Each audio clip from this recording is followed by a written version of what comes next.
everyone. Thank you so much for joining us. My name is Manoj, and I'll be the moderator for today's webcast, Maximizing the Business Value of APIs through Monetization. This will be your view today. You can find the link to the references made during this webcast on the resources console of your screen. Should you have any questions at any point during this webcast, please feel free to post them in the Q&A console of your screen, and the speakers will take time at the end to answer them. With that, I would like to welcome our first speaker today, Prithpal Bhogill, Product Manager at Google. Prithpal has over 20 years of experience in architecting innovative technology solutions for enterprises across several industries. Also joining us today is Mark Iannelli from AccuWeather. Mark is a technical account manager, and he provides technical guidance to key global partners who are leveraging AccuWeather's industry-leading location and weather data APIs. Welcome, Prithpal and Mark. Thanks, Manoj. Thank you. Hey, excellent. So let's quickly walk through the agenda for today. We have some really exciting topics to talk about. So first, we're going to spend a little bit of time talking about how do you really extend the value of your digital assets. Then we'll review very quickly a framework to monetize your API, talk about what capabilities Apigee provides from an API monetization perspective. We'll have a very quick demo of some of those capabilities, and then we'll turn it over to Mark to hear AccuWeather's success story and how they really grew their API program. And then towards the end, we'll have some time for Q&A. Awesome. So one of the things when we talk to our customers, what becomes pretty obvious is that there's a certain amount of evolution that has happened in the API space. Of course, APIs have been in a big part about exposure, which means taking all of the different data and digital assets which are sitting in silos and having a standards-based mechanism to expose it, but they have really evolved from a system-level integration detail to now being the primary mechanism of powering these powerful connected experiences.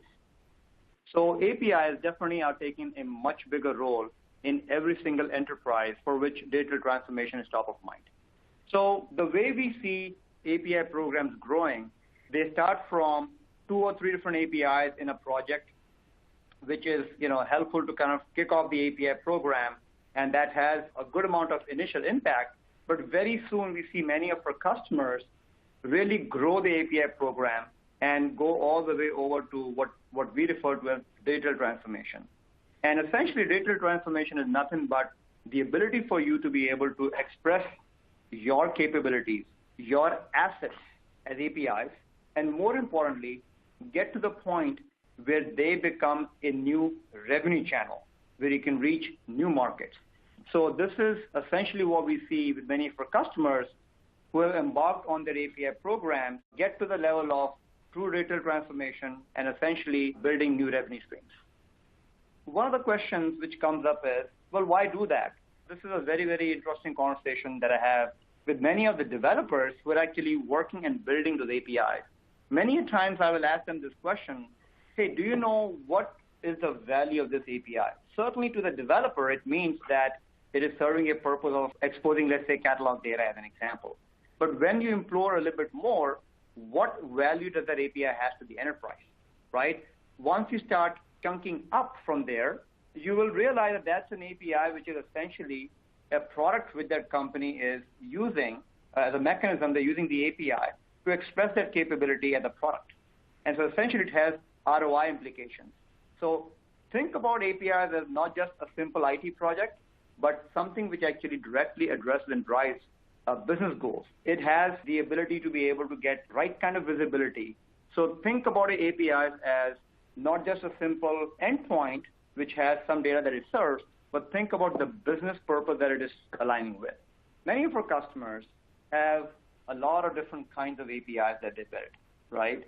And when we chat with them, the first question is, hey, should I monetize all my APIs? And this is a very important question. You may have several different kinds of APIs that you build. In fact, we have this conversation around what's your API landscape. You may have certain APIs which are low-level, just simple data APIs. But you may have certain APIs which are more experience APIs, which can provide some value to the end user. But then how do I really make a decision of what do I monetize? Should I just go and monetize all my APIs? Well, let's take a peek at it. So in our experience and in conversations with many customers, and I'm sure Mark will kind of touch on this when he gets into his piece, any APIs that build some kind of consumer experience and drive some kind of indirect value, those are APIs which are core part of what you provide as a service, and those are the ones which shouldn't be monetized. So a simple example is if you have a photo printing capability, or your core business is that you are a ticket consolidator, right? That's a capability that you essentially want to be able to provide for free to your consumers, or whether you're a retailer and you want to provide information around store location and catalogs, etc., right? That is something which you're using to build consumer experience. So great, then that's the question, well, what kind of APIs should I monetize? What are APIs that I really should be having some kind of plans around how we monetize the APIs? In that case, if you think about those APIs, especially the ones which are helping the application developer community to build revenue-generating apps, one very simple example is if you have an application developer who wants to build an app to deliver a new experience, but they want to, let's say as an example, use weather data as part of that personalized app. Well, that's a perfect example of how you as a provider should monetize that API, because it is generating revenue and it becomes a channel where new revenue streams could be ascertained. So now let's shift a little bit and talk about what is an effective API monetization framework. So it's a very simple 5-step process in that journey. And what I'm going to touch on is this represents effectively what many of our customers who are going through this journey. So it first starts with identification. What does that mean? I think we just spoke about, should I just monetize each and every asset? Well, this identification kind of addresses the part of what are the core business assets that you have, your IP, that you think application developers want. Those are your assets which you want to be able to monetize. Second, you figure out, well, who's the audience? Is the audience just a simple application developer? Is it just a citizen application developer? Is it a public kind of an API that you want to be able to offer and monetize? Or are you really trying to create an ecosystem of partners? And so it's very important to understand who your audience is. Third, once you've done those 2 steps, you want to be able to identify, how do I really bundle my API, right? If you think about digital transformation and think about APIs as products, you want to be able to, as a product manager, as the owner of that portfolio APIs, bundle them and have different kinds of revenue models around them. The fourth is, how do you really offer the API, right? Again, this is where the whole API consumption comes in, and that becomes a very important aspect of how API monetization works. And the last but not the least is, how do you measure if your API monetization is really delivering the ROI and the value prop of what you sought out to be, right? How do you really keep a track of availability? How do you really keep a track of developer engagement and things associated with that? So let's talk a little bit about Apig's API monetization capabilities. So Apig, as you know, Apig Edge is a full lifecycle API management platform. The API monetization capabilities provide full-featured capabilities for both the API providers and also for the API consumers who are nothing but the application developers. So think about you having a bunch of different kinds of assets that you want to be able to monetize. The monetization capabilities provides very simple mechanisms to be able to bundle your APIs into products and packages. We also have a variety of different kinds of policies that can help you with tracking which API calls should be monetized. The second aspect is we have a very, very comprehensive set of different kind of rate plans and business models that you can really start, whether it is prepaid, postpaid, and then more importantly, the metering, the rating, and the billing and enforcement pieces. All of that is very well integrated with the developer portal. So that gives you as an API provider the ability for you to go build and publish the rate plans, and also for the app developers, for the consumers of these APIs, to be able to subscribe to those kind of APIs that you want to monetize. So let's break it down a little bit. As I mentioned, the first thing you do is when you have built your APIs within the Apig's Edge platform, you then start off with identifying what the API product is. An API product, for those who haven't heard about that before, is a very simple grouping construct. So within that API product, and this is something I will actually cover in my demo, within the API product, you define what kind of APIs do I really want to offer up as a bundle. So you may have hundreds of APIs, but you may decide, I just have 3 or 4 APIs that I really want to monetize. And so you can create different kinds of products, which are nothing but grouping mechanisms, which can allow different kinds of application developers. Let's say perhaps you're opening your APIs to be monetized by not only citizen developers, but also by your partners, right? You can have a few different things you could do out there. And then you create an API package, also known as a bundle, where you define your offering, you define what kind of transactions or what kind of API calls you want to monetize, how you meter them, and then enforce them as transaction starts to flow. And the second thing you do is, in the offer bucket, you start to figure out, well, what's my revenue model? What kind of rate plans do I really want, right? Now, this is where the rubber meets the road. So in this case, once you determine this is what I'm going to monetize, this is how I'm going to package it, well, how do you really want to charge for API? Is there a revenue share arrangement that you have, perhaps where you pay the app developer to get traffic to your platform? You can do fixed and variable percentages out there. You can also do simple rate cards, where you may just say, well, here's my rate card. If you use these many APIs, this is what you pay for. And you can have different kinds of bundles out there. You can also set up the fees and other aspects of whether you want to do some setup fees or you want to charge them once they are set up, but do something which is more recurring. You pretty much have a lot of flexibility in doing prepaid, postpaid billing, etc. One of the other things which we see many of our customers leveraging is the aspect of some freemium policies, right? And what we really mean by that is, let's say you are trying to invite a lot of developers to your APIs, you may want to offer a fixed period of time where you have free APIs. So what we see, typical customers in their journey, they grow from leveraging what they have today and start off with a simple API that they can monetize. The next step up is building an API catalog, right? So this is where you have a list of APIs where developers can come and search for them, right? Perhaps you haven't really taken the step of building them. You're really growing your API program slowly. The next step up is perhaps building what we call as a solution showcase. In this case, you may have a marketplace of solutions built by different kind of partners using a provider API, right? So we have certain examples of that as well. And then as you grow and your API program matures, you start to participate in what we call as an API marketplace. This is where partners come together, bring their APIs, billing is integrated to the marketplace provider, and Twilio is a perfect example of an API marketplace. So really, you may start small, you may start with certain kind of APIs which really are relevant to your space, but then pretty soon you can grow into different kinds of tiers, which obviously has increasing amount of revenue potential and impact. So the last part that we spoke about was around measurement and innovation. Really within the Apigee platform, I mentioned, you have a very rich set of API monetization capabilities. Measurement becomes very important because if you can't measure, you don't know if you're really getting the ROI. You don't know if you're really innovating and providing the value that you plan on unlocking from your assets. And again, we'll walk through this in a quick demo, but some of these reports become very important. So let's say you have a few APIs that you want to monetize. You want to be able to know what kind of value am I generating, right? What's the billing looking like? Are we getting the right number of transactions? What kind of plans have developers subscribed to? So these kind of measurements become very important, and they're a core part of the platform.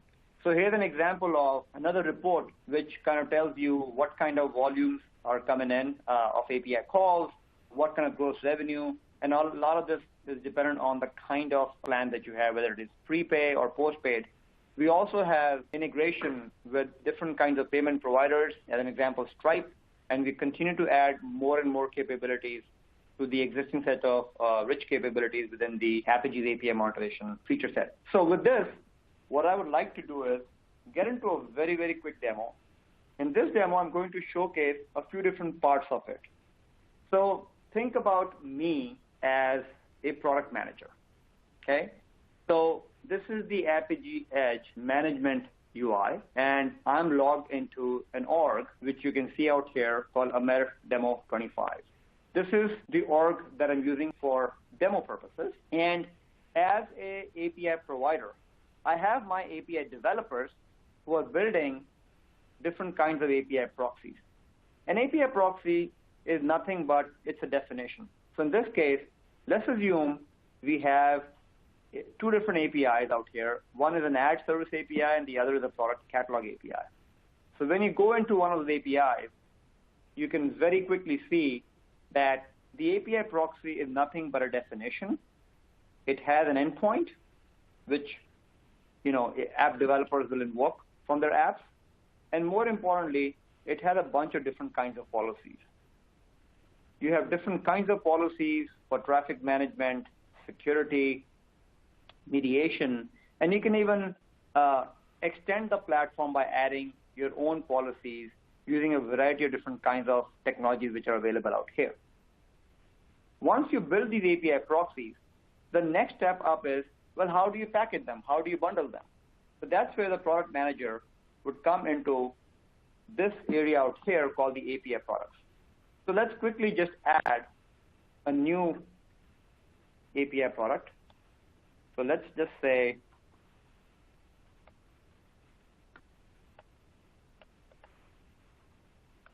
shopping product. And we'll use the same name out here for the display name. I'm going to say that I would want it deployed to dev, test, and prod. And really, environment out here is the unit of deployment, which means I want to make this available on both the environments. And this is where you come in and as an API product manager, you come in and pick the different kind of APIs your API developer has built. Let's select revision 1. And let's say I want to support each and every base path in there. The moment you hit add, you can then see that it starts to add that API out here and the specific paths that you want to be able to support. You can also go and add custom attributes. These custom attributes are super important if you want to be able to look at certain things while that API is being monetized. And the last, you want to go out here and make it available publicly. You can also go and assign certain quotas. So you want to ensure that this is being used at whatever rate that you want it to be used. Once I've built the product, that's a very basic definition of how now I have organized a set of API that I want to monetize. Then you really come to this monetization section where you can see there's a bunch of different options out here, which we're not going to get through each and everything out here. But let's just quickly go into the product bundles. This is where you start bundling the API products, which are nothing but grouping of APIs, to be able to offer these to consumers. So let's call this shopping. We'll select the product that you just picked up. Okay? And then you will enter what we call as a transaction recording policy and a success criteria. So out here, what I'm really doing is saying, well, what is okay to process? Because there may be a bunch of API calls which are coming in, some may error out. Out here, you declare and mention what do you really want to monetize. And so in this case, I can say if I have this header, let's just call it provider status, and if the value of that is okay, then I want to use that as a signal that I want to monetize this particular API. So you can add a bunch of different custom attributes. Again, this becomes important if you want to do some things like, hey, if you're downloading a certain piece of payload and I have a certain size limit, maybe if it is 2 MB, you want to monetize it differently. Maybe it is bigger than that, you want to monetize that differently. There's a lot of options and controls out here. Okay, so let's just go and I'll pick an existing one that I've configured out here. This one. And you can see there's a transaction recording policy. We have a transaction attribute. Great. Once you do that, the next step up is to build a rate plan. And again, this is me as the API provider, the product manager, trying to build, a bundle and then add a rate plan to it. So in this case, I'll just review one of the ones that we have out here. The rate plan can be, highly complex. It can be completely customized to whatever you want to. It could be simple as fees only. It could be rate card based. If you go out here and try to add a new rate plan, you give it a product bundle. Let's say pick this one as an example. And here you can see the different kinds of rate plans that we support from the product. Once you build a rate plan, now you have a product bundle. You set up the specific capabilities to how you want to monetize the APIs. And then you can publish that rate plan. And once you do that, now let's quickly flip over to the consumer side of it. So in this case, I'm an application developer, and I'm logged into the developer portal, which is connected to this specific org. So out here, you can see the different applications that I have created. In this case, I have a shopping app that I've built. Again, this is nothing but a way for them to be able to access your APIs. But more importantly, out here, they can review what kind of rate plans have you published. So in this case, you can see we have 2 different rate plans. You can also see what plans have this developer purchased. So this is their view into it, their history of which one they purchased, did they move to another plan, so on and so forth. Right? So this kind of gives you a very high-level view into the API provider side of things and the API consumer side of things. Okay. So with that, what I'm going to do is I'm going to hand it over to my partner in crime today, Mark. And Mark, we would love to hear how AccuWeather has used these capabilities and how you really unlocked new channels. My name is Mark Iannelli. I'm a senior technical account manager here at AccuWeather. Been here for about 11 years now. And AccuWeather as a whole was founded back in November of 1962 by Dr. Joel Myers when he sold his first forecast to a local gas company. And since then, through the years, we've kind of grown with, as we like to say, pen and paper business with newspaper and evolving into radio and local TV channels, but now being one of the most recognizable names in weather worldwide. And part of the way we did that was with APIs. So as you can see, we're, like I said, been in the business for over 56 years, and we've become one of the most trusted brands around the industry. We're on all kinds of different products and features around the world, and we've quickly grown now in the past 10 years and working with APIs to be kind of an API juggernaut in the industry, now serving nearly 50 billion API requests per day. And at times, that's nearly 1.5, 1.6 million requests per second.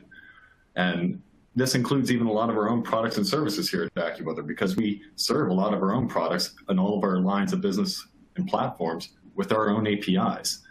So a lot of people don't realize a lot of the different products and services out there in the industry using AccuWeather APIs to power their backend. We're on 9 out of 10 top mobile OEMs worldwide. We're on popular smart home and IoT devices and smart cars, and really a lot of different technologies. But in doing that, we've been doing this with our enterprise API service, because as I said, we kind of started with APIs about 10 years ago. And that involved us to have kind of custom business agreements and working with these clients individually, doing things such as revenue sharing agreements, having them linked to our site, charging them by CPM, having base fees. It really kind of got creative, and each one was kind of unique. So it allowed us to really expand with business opportunities, and that's why our traffic and volume of API requests has grown. But we were still kind of missing a smaller audience. Now, again, going back to some of the biggest names in the industry using AccuWeather APIs, and it's really been a great way that AccuWeather has kind of reached that global market and with all the products and services that we offer.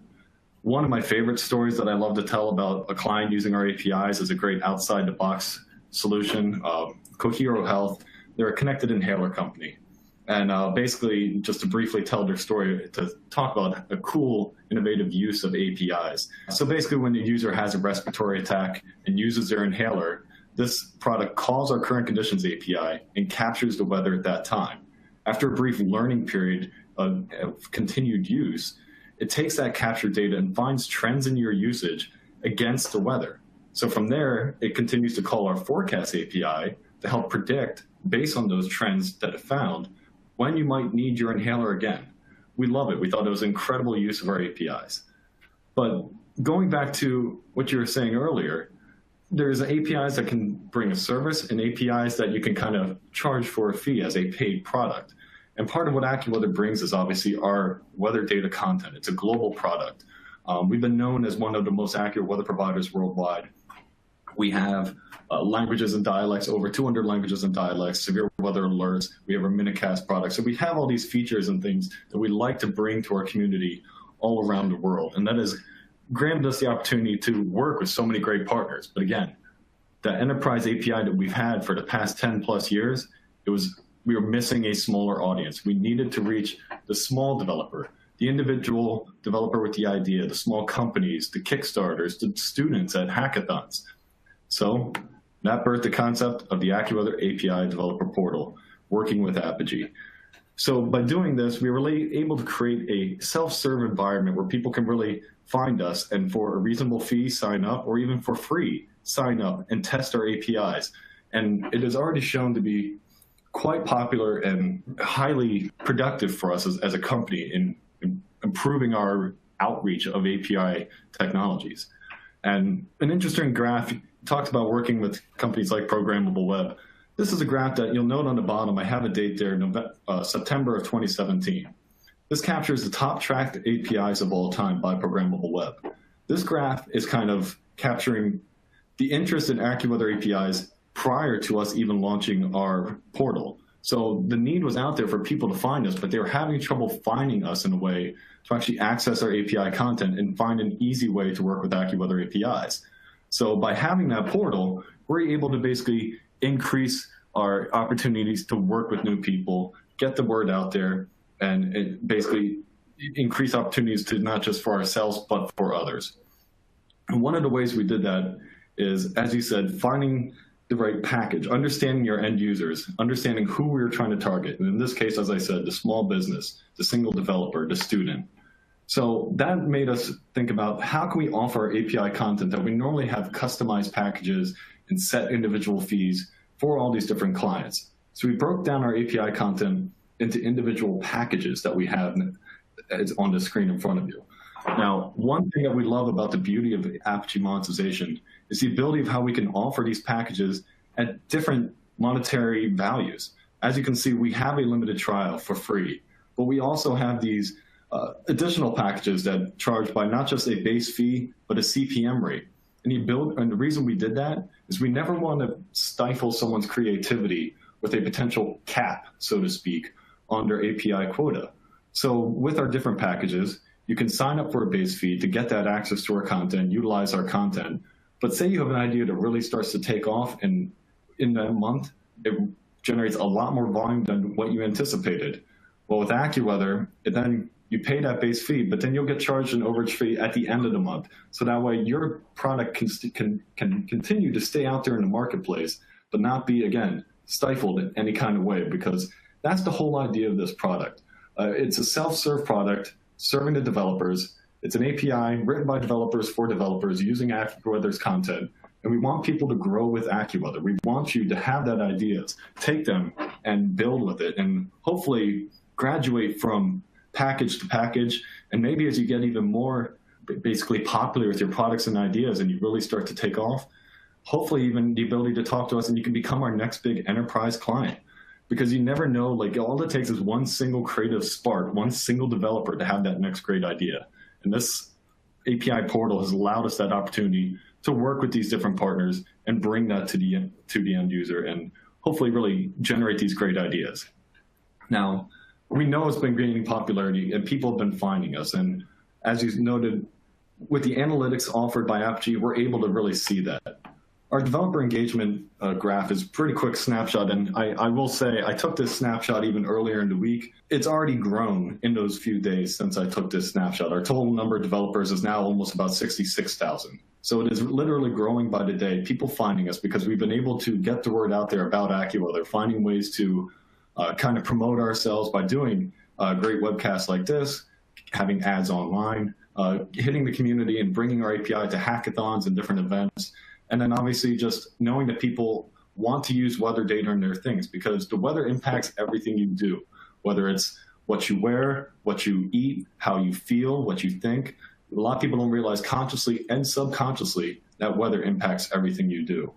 So we've seen this developer engagement grow over time, the number of developers. Now, what's our next step though? We want to take this and actually break it down and look at how can we close that gap between total developers and active developers? And part of the way we want to do that is by analyzing the analytics that we can get through Apigee to think about the next steps of the developers. Think about how are they using our information? How can we potentially improve it to something better? So here's a quick example of something to look at.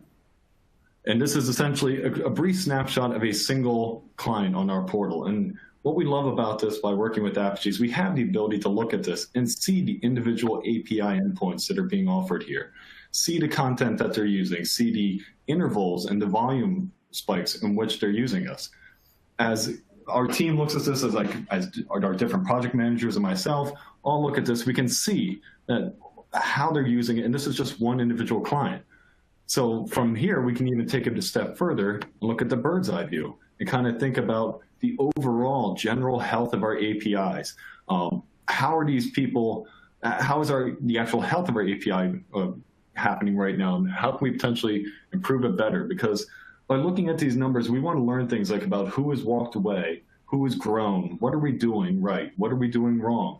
Because that's how we're going to learn not just about the developers, but about ourselves to create a more engaging developer experience, how we can improve that end user experience, because that's the ultimate goal that we have. So in closing, we've been very, very happy in working with Apigee, and we hope to expand our content and capabilities of our APIs for the developer community. What we want to do, I mean, what we love about AccuWeather APIs is we want people to love our APIs as much as we do, because as Joel Myers has said before, there are millions of developers and potential users around the world for our APIs. They can take our data and forecasts, integrate it into whatever they're doing, and make it better. So as we always like to say around here, take our APIs and go build cool things. Sign up today and get started. Cool. That's very insightful, Mark. Thanks so much for sharing the use case. I would like to make a very quick announcement. Starting from today, Apigee API monetization is available for a free trial to all Apigee Edge Enterprise Cloud customers. So if you're already an Apigee Edge customer, and if you would like to do a quick trial of API monetization, there is a link in the resources console of your screen. Please do fill up the very quick form, and an expert from Apigee will get in touch with you to ensure that you get the free trial available on your org as well. And if you're just getting started with monetization, and if you're interested in learning about the best practices, some of the case studies, success stories of customers who have actually monetized their APIs, there is an ebook which you can download. And again, it is also available for free, and you can find the link in the resources console. Mark gave a very great overview of how AccuWeather completely transformed its business models, how it unlocked new revenue streams with the monetization of APIs. If this is a story that interests you, if you would like to learn more about what they have done, what was the approach, how did they go about identifying their business assets, what was the approach in monetizing their APIs, there is a detailed case study which kind of goes through all these aspects. Because of the short duration of the time we had today, we had to quickly go over it. But if you would like to learn more details, please go ahead and download the case study as well. Right? Once again, all these links are available in the resources console, so please go ahead and utilize that. With that, let's take questions. We have a question on API monetization. Is it better to monetize individual APIs or API pack? I think this is an interesting question. Hey, Mark, do you want to take that? Okay. Sure, yeah. I mean, I'm trying to find that question again. It was is it better to monetize individual? Sure. Yeah, I mean, that's an interesting perspective. I mean, for us here at AccuWeather, we're thinking about actually evolving our API portal and adding content in the near future. And an example of that may be something like our MinuteCast API product. And for those that aren't familiar with it, it's a minute-by-minute precipitation forecast for the next 2 hours. The reason why I want to mention that specifically is because it's a product that can stand alone as a service that and is separate from our current conditions and forecast content that we offer. Now, we bundled our core content into packages because we found it like it's an easy way to offer it. And with the weather data specifically, some of it's very time sensitive, some of it's not. So to try to price it at individual rates, it would almost have to be based off of how frequently you think you would call that data. And something like current conditions, you might be calling every 5 to 10 minutes. But something like forecast, you might only be calling every 30 to 45 minutes. So we decided to bundle that content based on the content that it actually is and the value that it offered. But there is some weather content that could be as a standalone individual product. So I guess to try to wrap that up and answer it, it really depends on the type of data and the service that it provides. Is it something that needs to kind of be reliant on other content? Is it time sensitive? Is there a frequency in which people are using it? Or is it something that can be just a single standalone product that people can use it as little or as much as they want, and it can be priced individually? That's great. Thanks so much, Mark. Quick question on how do we use partner APIs to create a business plan? Prithpal, do you want to take Sure, yeah. So I'll take that. That's actually a very good question. So I think this talks about, the Appity's API platform. You would obviously use that to manage your own APIs, right? But in this case, what if there are partner APIs that you also want to be able to leverage and maybe create an ecosystem where you can monetize them, right? So I think the only requirement is if you can create definitions of those within the Appity's API platform, even if the backend APIs are your partner APIs, you create the new proxy definitions, right? Once you have those, you essentially go through the process that we followed. You very quickly configure an API product, put the right bundle and the rate plans, and once you have that, you can publish the rate plans. Essentially, what's happening out there is you can actually have a rate plan out there where once the subscriber or that API uses the API, there could be a cut of what that revenue is, even to your partner, essentially, right? So you can use that kind of a revenue share rate plan where any specific traffic that you drive to the partner, there'll be some kind of revenue share arrangement. Or you could also just pretty much do things which are more post-pay oriented, where certain kind of every quarter, every month, certain kind of transactions could be sent over to the partner, or the reporting can be sent. So you have different ways to be able to do that. So hopefully that kind of answers, how not only can you use your own APIs, but also the partner APIs to create different kinds of business and rate plans. Oh, interesting. I have another interesting question here. So the question is, where and how do we start pricing API products to a limited set of people? Is it possible to do something like that where you want to try and error, group a certain set of customers into a small group and try the pricing stuff? Absolutely. So I can take the first part of it, and then we'll also have Mark provide some of his own inputs. So one of the things, if you notice during the API product configuration is, well, what do you really want this thing to be available to general public, or do you want it private? So there are visibility controls that you can institute out here so that certain kind of products are only available for certain kind of developers, and you can associate a workflow with it there. And this is really important, Manoj, to your point, where you want to just work with a limited set of audience and try these capabilities out. So you can use some visibility controls and have some kind of a workflow around it, which controls how these products are available and then who gets access to it, right? Okay. In other cases, we've also seen some customers issue certain amount of the preset API keys, as an example, which they can use to provide their consumers with access to the API. So that's another mechanism. Mark, do you want to just add to that as well, in your own experience, kind of how you approach it? Yeah, I mean, it's definitely, obviously, weather data, we're not the sole provider out there, so we always try to keep an ear on the marketplace. But obviously, we at AccuWeather feel we're providing a service that others cannot. And part of that is because we feel like we've been proven to have the most accurate data. We have global access that other people do not. We have specific agreements with government providers that other companies do not. And it's allowed us to offer basically a service that's kind of unique and only available through AccuWeather. So as you noted in your question, you don't want to price yourself out of the market, but at the same time, you want to be competitive and offer a fair a fair fee. And you have to do something that's fair for your own industry. So it was definitely a challenge for us to kind of find that set pricing. And not to mention, as I said before, we've been part of the API business for well over 10 years now.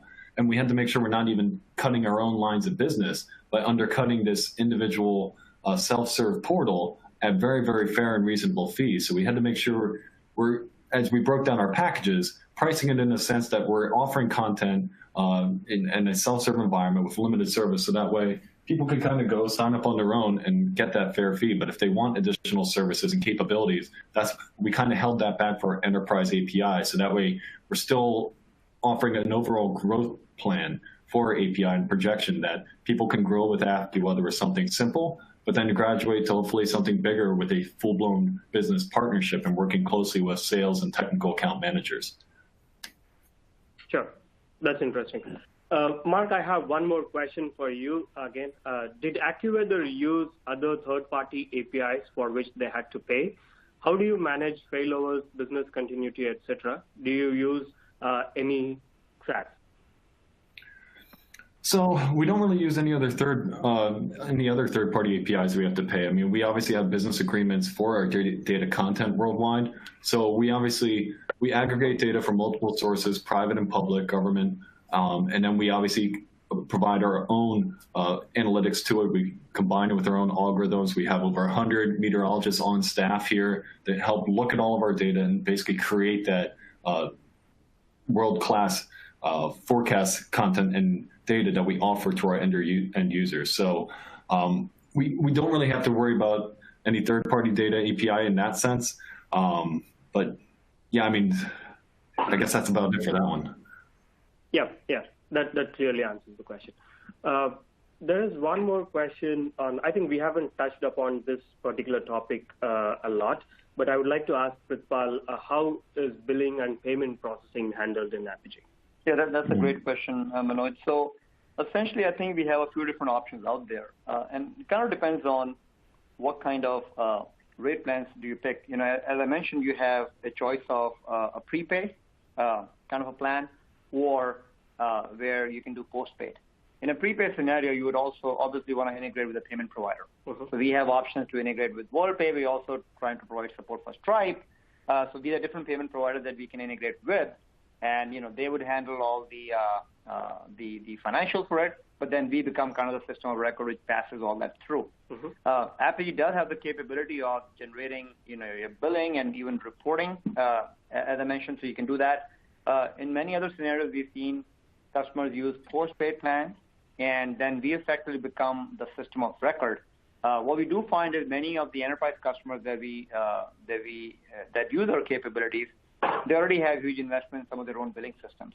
So effectively, their requirement from us is, hey, if you can give us the data, you know, because you're the system of truth, you're the source record for this kind of data coming in, we can certainly provide that.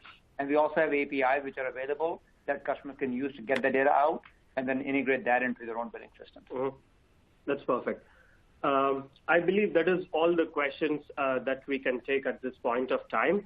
I did see a few questions on securing your APIs. How do we adhere with the compliance? How can we ensure that APIs that we are exposing to the world are much more secure? So to answer those questions, I would like to call your attention to the upcoming webcast. This webcast is specifically focused on how do you approach API security from an enterprise perspective? What are the best practices that you should be following? And you can also learn from some of our customers who are from very, very compliance-related industries like banking, healthcare, financial services. You will hear from them in terms of how they approach the entire API security. So please go ahead and register using the link that is available in the resources console, and I'm sure it will be a very useful session for you all.